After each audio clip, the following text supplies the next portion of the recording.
Hi, welcome to VRLearners। हम आपके लिए ऑनलाइन ट्यूशन शुरू कर रहे हैं जिसमें क्लास 10 मैथ्स के सारे चैप्टर्स डेली अपलोड करेंगे। रेगुलर अपडेट्स के लिए हमारे चैनल को सब्सक्राइब करके नोटिफिकेशन बेल बटन दबाएं। मोरोवर हर वीडियो के एंड में आपके लिए कुछ क्वेश्चंस होंगे जिनका कमेंट में रिप्लाई जरूर करें। तो आइए स्टार्ट करते हैं आज की class. We are doing the chapter of arithmetic progressions और अभी हम जो टॉपिक पढ़ रहे हैं वो है sum of first n terms of an AP. Class start करने से पहले एक बार हम रिकैप कर लेते हैं कि हमने प्रीवियस वीडियो में जो पढ़ा था।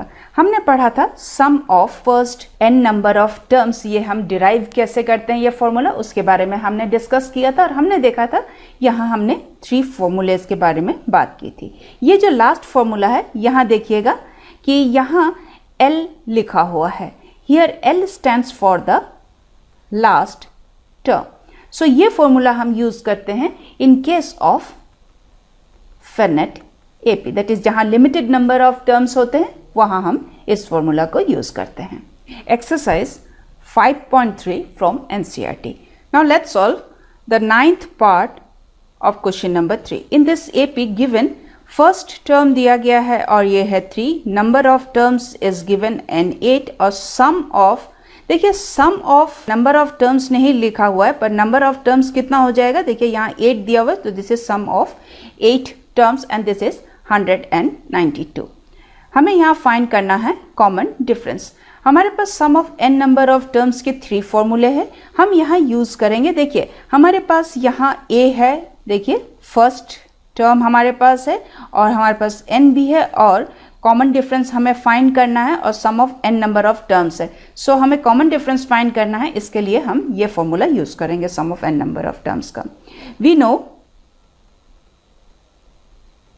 sum of n number of terms is equals to n by 2 into twice a plus n minus 1 into d। और sum of n number of terms that is sum of 8 terms जो हैं इसका value हम लिख देते हैं, that is 192 which is equals to n की value है यहाँ 8 and this is 2 into a और a की जगह हम उसकी वैल्यू लिख सकते हैं प्लस नंबर ऑफ टर्म्स 8 है माइनस 1 और this is d implies moreover 2 से इस 8 को यदि हम कैंसिल करते हैं so we'll get this as 4 से 192 को यदि हम कैंसिल करते हैं so this is 48। so हम लिख सकते हैं कि 48 is equals to 6 plus 7d implies 7d is equals to 48 minus 6 is equals to 42। Therefore, d is equals to 42 by 7. So हम इसको कैंसिल कर सकते हैं।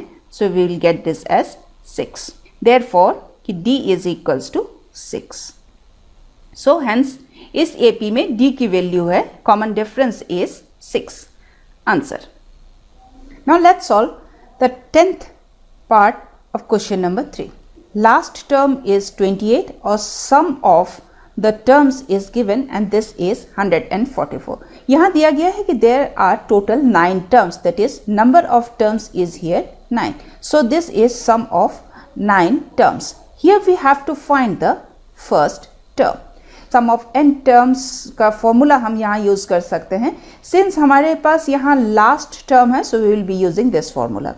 So we know sum of n number of terms is equals to n by 2 into first term plus the last term implies हम यहाँ लिख सकते हैं sum of 9 number of terms which is equals to n को हम replace कर देंगे value of number of terms that is 9 by 2 of first term we have to find and last term is given and this is 28 implies हम इसको लिख सकते हैं sum of 9 terms is given and this is 144। this is 9 by 2 so यदि हम इसको side change करते हैं इसका मतलब ये डिवाइडेड बाई हो जाएगा, इसका मतलब ये फ्लिप कर सकते हैं, हम इसको लिख सकते हैं 2 by 9। now this is a plus 28। हम इसको 9 से कैंसिल कर सकते हैं so this is 16।